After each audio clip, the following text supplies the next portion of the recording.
Celtics trying to recover. I was there at Media Day. We're going to figure out if they can get past this Ime Udoka thing fast enough to salvage their season. Can the Bulls salvage whatever's going on with Lonzo Ball and Deandre Ayton? Is that situation going to torpedo the Suns? It's all right now on the Locked On NBA podcast. You are Locked On NBA, your daily NBA podcast. Part of the Locked On Podcast Network, your team every day. That's right. Every day, your team covered here on the Locked On NBA podcast and across the Locked On Podcast Network. No one's covering the league like this. The league is back in action. Every Wednesday, it's us. It's me. It's him. I'm John Karalis. I cover the Celtics on the Locked On Celtics podcast. You find me on Twitter at John_Karalis. And I'm Jake Madison, host of the Locked On Pelicans podcast. You can find me on Twitter. It's at NolaJake. And here I thought we're going to talk some actual basketball. And my team has gone and messed all of this up. Yeesh. By the way, subscribe wherever you get your podcasts. Make sure you get this. This Locked On NBA podcast is rotating hosts all week long. Great way to get the league covered.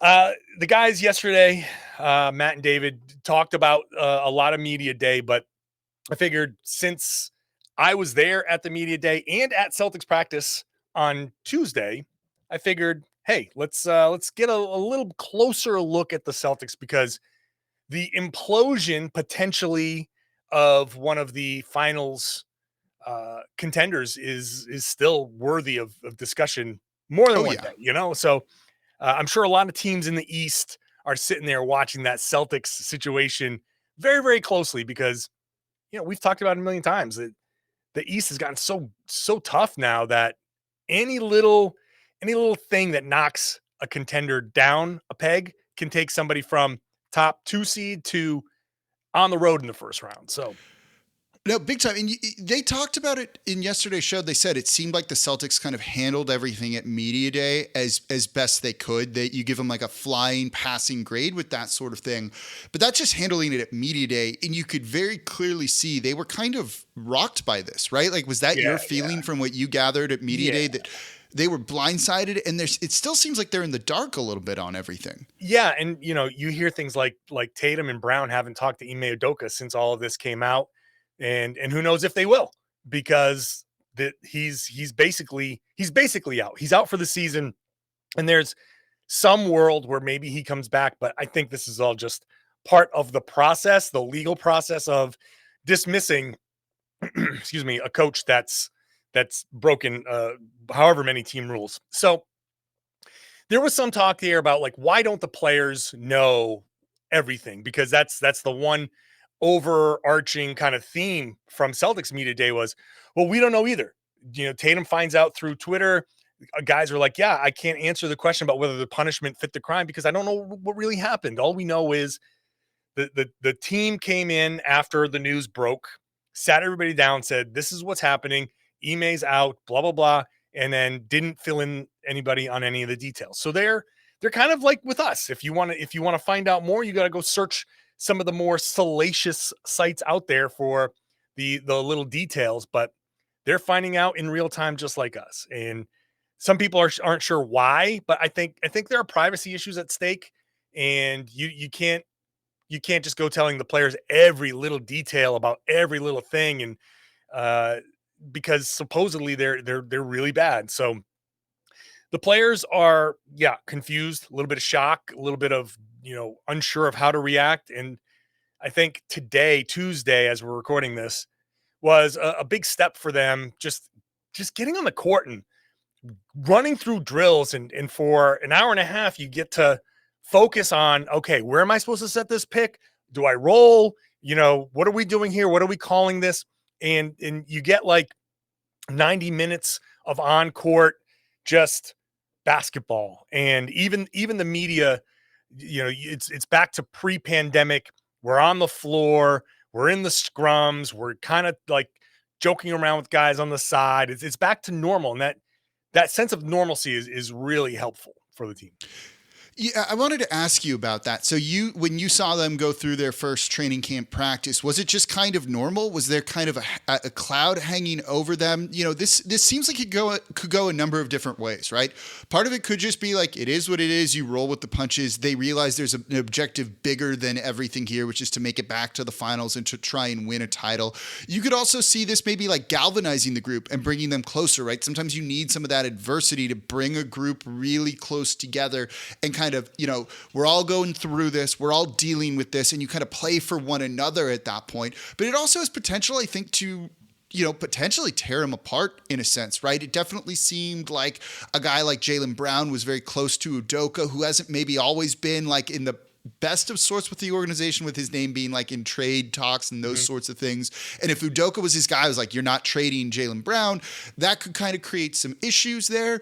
If they feel that it's like with KD, right? Where he started trusting the Nets to a certain degree because of decisions they were doing in the process of how they dealt with Kyrie and others, right? Do these guys look at the organization and be like, well, maybe you need to tell us how bad it was so that we actually have faith that the organization is kind of taking the right thing. You get what I'm saying with all of this. There's a number of ways it could kind of go for them, it feels like. Yeah, it's hard to say how things are going to go over the course of time because it's going to be about the pressure. Pressure is what cracks people, right? So right now, I think what we saw today at practice, and it's not the whole practice, like the last 15 minutes that's open. Yeah, we never get to really see much of it, unfortunately. But the curtains go up. We're looking at 4 stations at the practice facility. They're all going through their drills.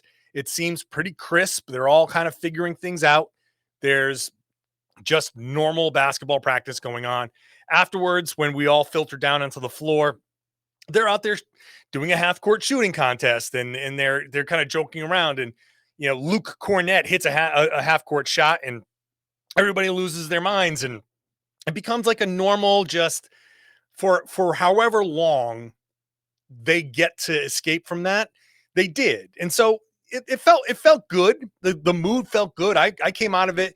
And the story that I wrote for Boston Sports Journal was about they're leaning on their consistency. They're leaning on having 8 guys back from the finals team. They're leaning on Joe Mazzulla, the interim head coach, having been there throughout all of this and being a constant as an assistant. They're leaning on the guys who are in leadership on the team still being there and maturing and growing into those roles. And they're just trying to go out there and do normal basketball things and forget, like, how it goes, man. The day, whatever happens yesterday, it's done in the NBA. You can't change it. It's over. All you can do is move forward. The teams that just put the past behind them and move forward are the teams that tend to do better. You can't dwell on it. It's like golf. You shank one into the woods.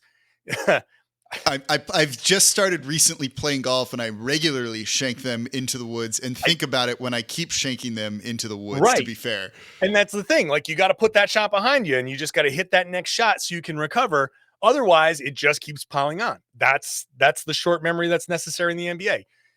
Well, I can say after one practice that they're doing it. We'll see what happens after 2 and 3 and 10 and however many.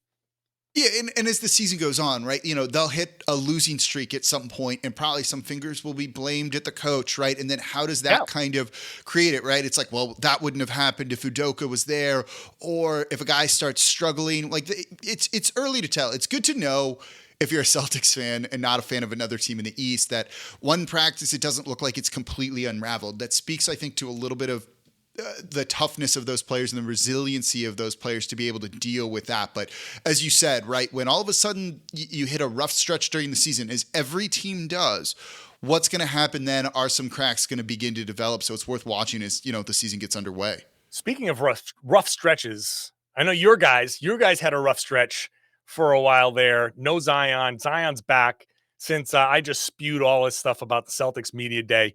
You were there. You saw Cyborg Zion coming in, looking good, looking svelte. He looks good.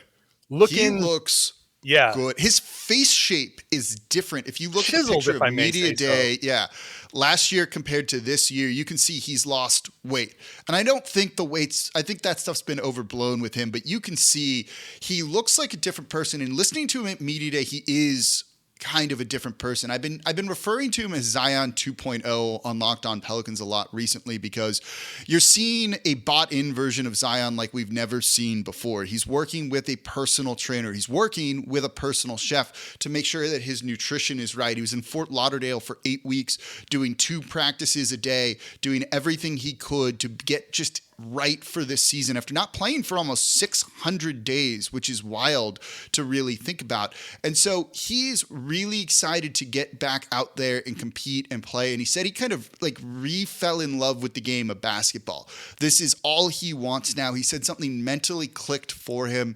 You know, he's put to bed a lot of the rumors and the talk around him, which was partially self-created by him never speaking to the media last year, by signing a 5-year extension with no player option, right? He's tied to New Orleans for basically the next 6 years because it kicks in after this coming season. It just puts to bed a lot of those narratives around him, and he's finally kind of taken control of all of that. So seeing a Zion that is under contract and not having his mind elsewhere, seeing a Zion that is in shape and kind of taking care of his body like a professional player should, and he's just 22 years old, right? People kind of mature differently. And I think he'll be one of the first people to say, you know, first couple of years in the league, maybe he wasn't the most mature. Maybe he didn't realize what it took to really succeed. How LeBron James spends $1 million plus on his body every single year. And Zion just wasn't doing that yet. But at 22, if it still clicks, you know, this is a guy who put up 27 and 7 on 70% shooting at the rim in his age 20 year when he was an all-star. He offensively is a top 5 player in the league when everything's going right for him. To see that guy bought in like never before, and don't forget there's the Rose Rule escalators in this extension. He could earn 5% more, which comes to something like $42 million over the life of that deal. He's going to be plenty motivated, right? You know, if you're going to give me that much more money on our podcast, you'd be getting better versions of Locked On Pelicans than what I normally do. So I'm going to be he'd be plenty motivated. If we had podcast escalators, best shows ever. That's better. Oh yeah. I mean, we all know we're putting in about 70% effort waiting for that escalator to kick in so we can give that 100%. So the Pelicans look good. They look really good. They're an interesting team. They would have looked interesting if they had Lonzo Ball. Obviously, Lonzo Ball went off to Chicago, and he is having problems. He might not come back for a while. We'll talk about the injury that has sidelined Lonzo Ball and why he cannot run or jump without pain. That is not good at all. Do not bet on Lonzo Ball coming back anytime soon, but you can go to betonline.net to get all of your football betting information this season. It's your number one source for said football betting information. You can find all of the latest player developments, team matchups, news, podcasts, and in-depth articles and analysis for every single football game you can find, college or pro. It doesn't matter. And as always, BetOnline remains your continued source for all your sports wagering information with live betting and up-to-the-minute scores for every sport out there. That includes the NBA, which preseason kicks in just days from now. MLB, which is getting into the playoffs, MMA, boxing, golf, it's all right there. And it's the fastest and easiest way to check in on all of your favorite games and events at betonline.net. So head on over to the website. You can use your mobile device to do so. BetOnline is where the game starts. Please gamble responsibly. And please make Locked On Fantasy Basketball your second listen after Locked On NBA is your first listen. Josh Lloyd is the absolute king of fantasy basketball podcast. It's the number one fantasy basketball show on the planet, in the solar system, in the universe. I'm betting even whatever intelligent life is out there is not as intelligent as Josh Lloyd when it comes to fantasy basketball. It's free. It's available wherever you get your podcast, wherever you get this one. Go check it out. Also on YouTube, Josh Lloyd is the man. Lonzo Ball, not the man in Chicago. Not right now. No. Was the man. He was very, very critical to that team early last season being, I think, surprisingly good. And it's not a coincidence that once he went down, things started to really, really suffer. And he wasn't the only one. But Lonzo Ball is such a key for the Chicago Bulls. And now we heard that he was going to have another surgery on that left knee, which puts him back again, sets him back again. And he talked, saying on Tuesday, he said, quote, "There was a point where we would warm up and I would go through certain days and it would be fine. Then whenever I got to real basketball activities, I just couldn't do it. Unfortunately, that's what's at hand. It has to be dealt with. We feel like surgery again is the best option." Jake, he can't run. He can't jump. He can't play basketball without pain in that left knee. I know it's very glib to say, "Whoa, this is bad," but it's not like you go in and you say, "Oh, there's just some things in there that we just got to clean up." They don't know what's causing this, really. Lonzo Ball said even the doctors are surprised at the issues that he's dealing with just a little bit. There's no sugarcoating this, right? This is a massive concern for the Chicago Bulls. And, you mentioned how he was so key to what they do and what they did last season. They were 19-24, after he was basically done for the year, and they went from top of the East to barely missing the play-in tournament. That's a pretty big fall. And there were other issues there too, right? Alex Caruso was hurt too. The backcourt mate, that's kind of important when it comes to playing defense, things like that. But very clearly, when you have a team of DeMar DeRozan, Zach LaVine, Lonzo Ball as a passer is more of a connector than a creator, especially having watched him for a couple of years. Really good around the perimeter, kind of connecting players and helping make plays that way. That fits really well and allows a lot of those other guys to play off ball and do other things that really suit their skill sets more, I think, at times, and frees them up to a certain degree. And you lose that guy. I don't think he's elite defensively, but he's definitely above average defensively. It hurts them defensively. And now you have Billy Donovan at Media Day saying, we're kind of preparing for the season as if he's not going to play at all. This sucks, right? We hate injuries. Hearing something like that and then this just not being able to kind of get right is an awful situation. And it doesn't sound like Lonzo's trying to rush back, which I actually think is a smart move. He said this is going to be the third knee surgery he's had. It sounds like maybe he tried to rush back to get into the postseason for them last year, and maybe doing that had lasting effects or something. And it's tough to know without knowing all the specifics of the medicals. But if he's got to sit out the season, he's got to sit out the season. And long term for his career and what the Chicago Bulls want to do and accomplish, it's probably the right move, I think. I mean, when he says, from my understanding, they're going in there to see what it is, that is just kind of mind blowing. He says it's not necessarily showing up on the MRI, but it's clear that there's something that's not right. The exploratory surgery is problematic for an athlete. It's problematic for anybody. For him, you go in there and they're just sticking a scope in there to say, okay, this is where it hurts. What the hell is going in there? What's in there that's making this hurt? And what really is bizarre to me is that this was a meniscus thing. It's not, it hasn't been, unless they missed something, it hasn't been a ligament or a tendon thing. Meniscus is a pretty straightforward, you either repair it or you shave it off. It's cartilage. Once you heal. But now you have him and you have Robert Williams, who is going in for a cleanup surgery of his own. Same injury, same kind of idea, trying to come back. So you have that situation that seems unfortunate, and I don't want to speculate, because you'd like to think that it's we only play doctors on Locked On NBA. We're not doctors in real life. You go in there and you clean it up, and maybe he can come back and fulfill the promise. But I don't know how much patience there is in Chicago for that. That's the problem. Like the rest of the East got better, and the Bulls didn't really do much. They kind of stood pat, and that you don't hear them mentioned when you talk about Cleveland has leapfrogged the Bulls. You're talking about the Bulls now. They're fighting, at least on paper, for the 7th or 8th seed. That's just not good enough for what they did, the money that they've spent for this team. I agree with that, and I think they can be okay without him. But you raise an interesting point about the patience, right? Because don't forget, this is the same team that went through a similar-ish situation with another point guard in Derrick Rose. And when Derrick Rose was like, something's not right with my knee, they were leaking.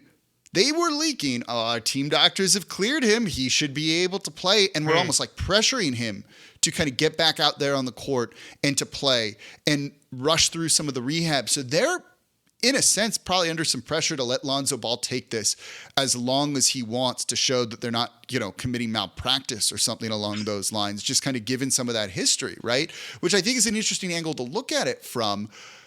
But no, they're definitely not in a great spot. This is a guy that was a big free agent signing for them a year ago. They tampered. They were docked a draft pick, right? They were fined for all of that with that too. This was a guy they really, really wanted and kind of went all in on. And I think they can be okay at times, right? You have guys that can handle the ball. Zach LaVine has done it. DeMar DeRozan has done it. And Ime Udoka has done it. He was great as a rookie last year. I think they feel a guy like Williams can have the ball in his hands a little bit more too. Those you mentioned, he's dealing with some things. So they can be okay, but it's still kind of, again, when you give someone $25 million per season, 24, whatever it is he's earning, and that guy's not going to play for you at all, that just really hurts you. But I do think their roster might be okay enough. I think it just also speaks to some of the depth of the teams in the East, that we're looking at them as a play-in tournament team and maybe ultimately being the 7th or 8th seed after getting through that. You look at what they have. I'm looking at their contracts, and Vucevic is up after this season, and that now he's 31. And do they even think about bringing him back? The dynamics of this team are starting to change. DeMar DeRozan is up next season.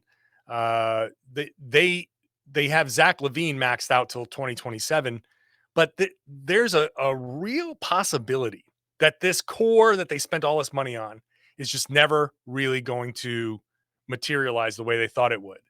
And it does make you wonder what they do with Vooch now. If Lonzo can't come back and they're struggling, and because Lonzo's like the link. Oh, we getting the blow it up talk at mid-season?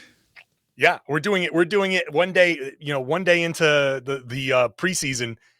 But Lonzo is a key to their defense. And if they can never if their defense can never get to where it needs to be, and they lose a distributor like Lonzo, and it just, he's just enough of that connective tissue that things don't quite work. If they can't get this together, there's a real possibility, because of the strength of the East, that Chicago is in disappointing mode. And you start to wonder, hey, Vooch, expiring contract, it's a big expiring deal. What do they do with him? And then if whatever that mindset is, that has big impact on the East. I'm just saying that this injury is more than just, geez, it sucks for Lonzo. This could be the first domino that changes the entire look of the franchise.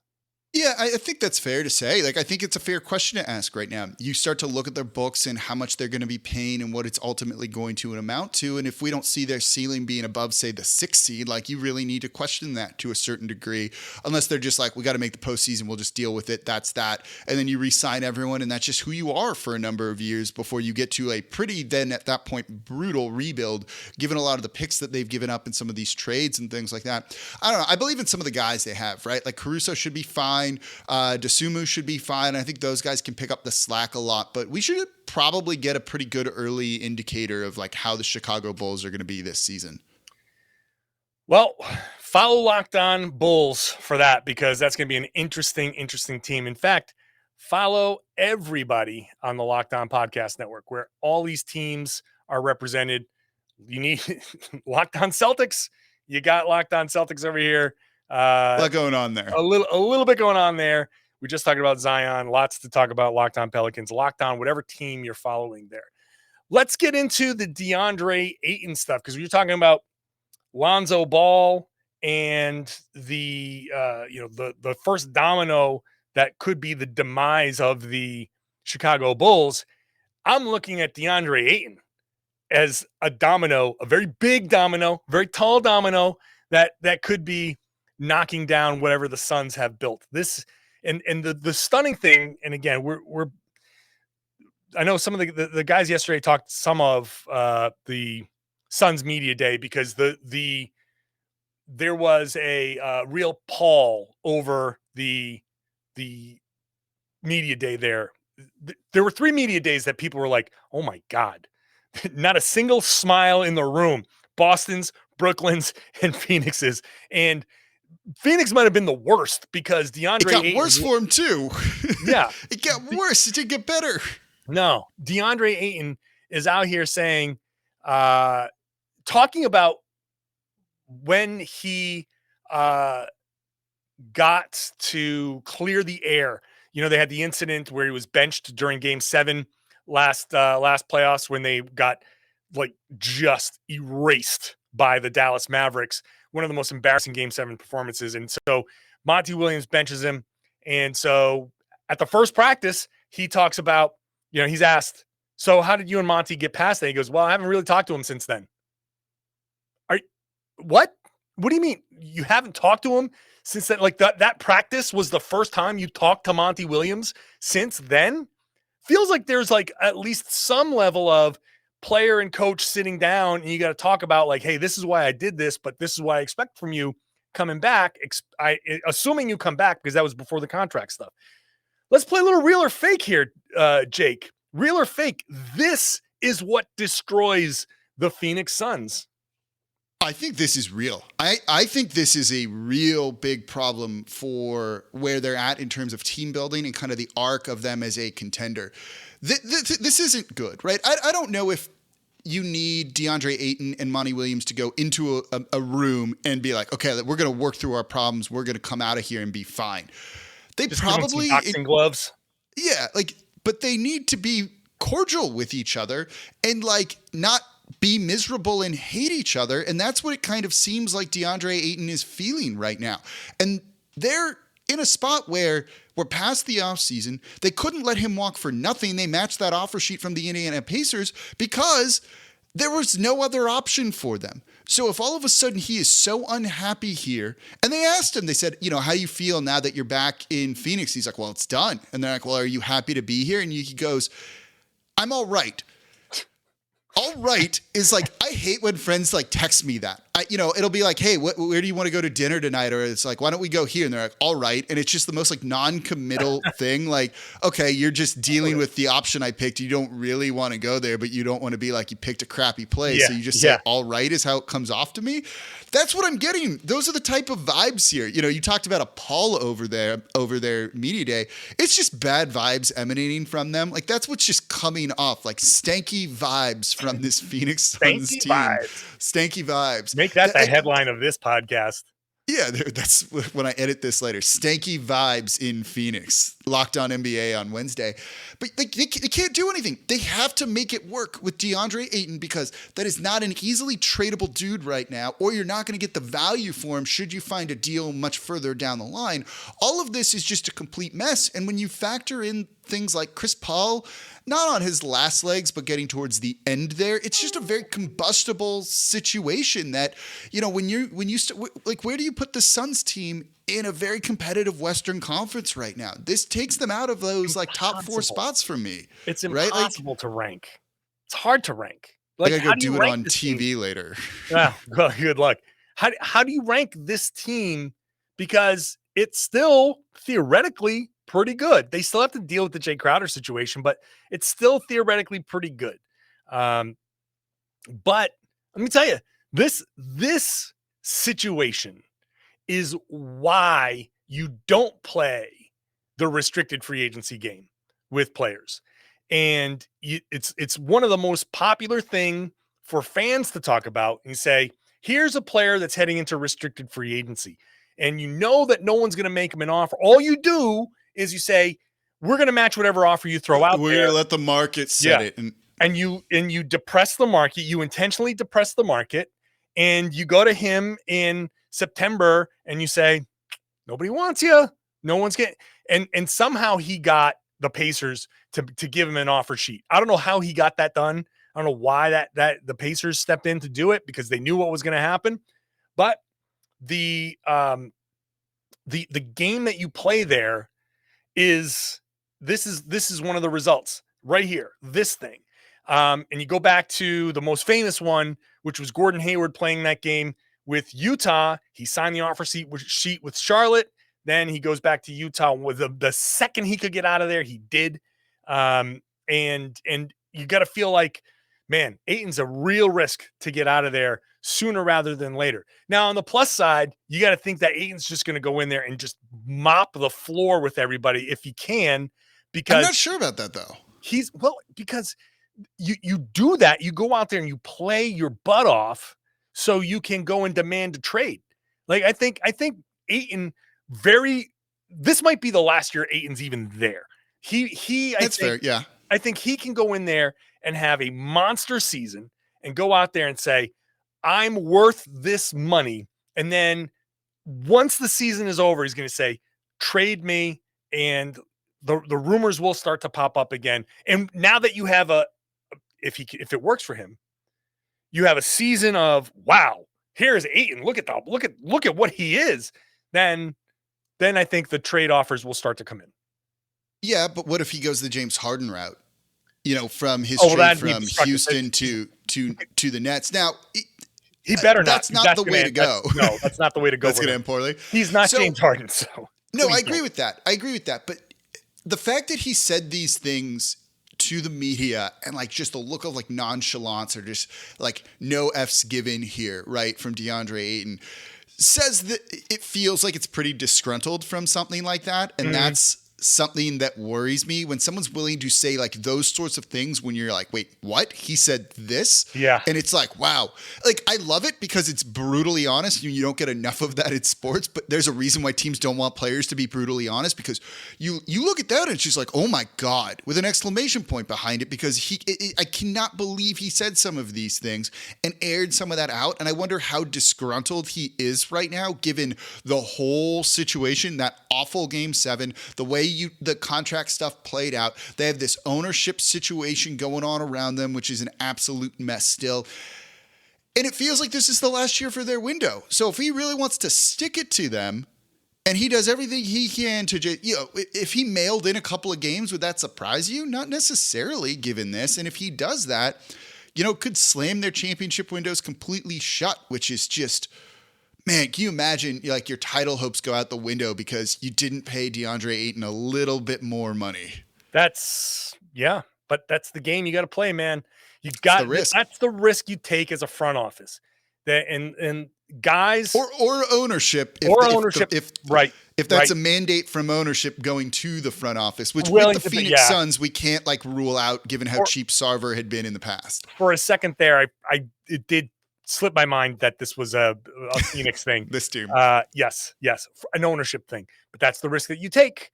And they took that risk, and look, Sarver's not going to care. He's out. He's out in a year. So this is something to watch. Follow Locked On Suns for this, because this is something that's going to be very much detailed there. And this is not going away anytime soon. We are going away right now because the podcast is over. So I'd like to say thank you to everybody for listening and watching. As always on Wednesdays, I am one of your co-hosts, John Karalis, host of the Locked On Celtics podcast. Find me on Twitter at John_Karalis. And I'm Jake Madison, host of the Locked On Pelicans podcast. You can find me on Twitter at NolaJake. We got Nick Angston and Pat the Designer tomorrow. That's going to be a fun show. They're always good. So make sure you stick around for that. Make sure you're subscribed to Locked On NBA. We got different hosts every day, and it's a fun jaunt through the NBA through different perspectives. So make sure you're subscribed there and subscribe on YouTube. And of course, share the podcast. Tell your friends, family, everybody they should be listening to and watching the Locked On NBA podcast here on the Locked On Podcast Network. Your team every day.